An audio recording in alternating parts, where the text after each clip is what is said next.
It's unusually quiet at the Alex Ekweme Federal University Teaching Hospital, a once busy area in Abakaliki, the Ebonyi state capital.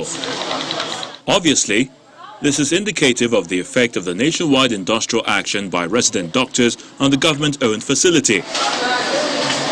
Although other medical personnel and consultants are attending to patients, the service is skeletal.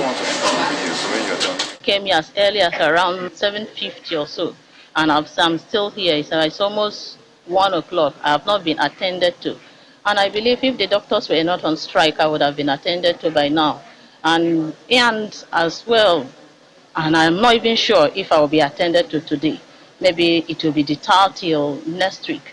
So I'm urging the government to do something concerning the strike, try as much as they can to settle the doctor, meet with their demands as well, so that the patients, because if the doctors are not there, how are we going to treat those that are sick? I've waited here for long. I don't know whether the doctor I want to see will be around. This is a very dangerous period. Hunger is covering everywhere, no money, and people are dying. People will be dying more if strike is embarked now. Over 24 hours after the commencement of the strike, nothing has changed in terms of reconciling the differences between the resident doctors and the federal government.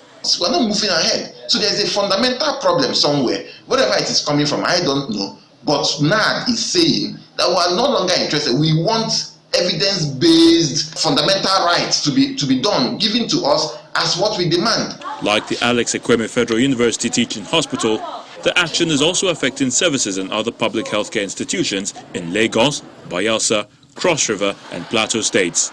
The association blames the industrial action on the inability of the federal government to implement the agreements it reached with the union since the last strike was suspended.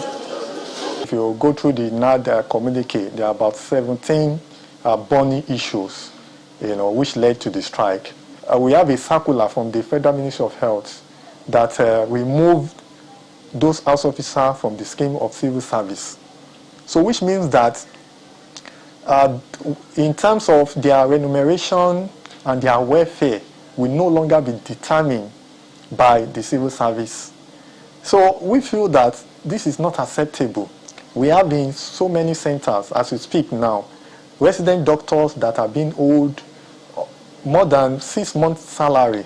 And of course, the hazard allowance.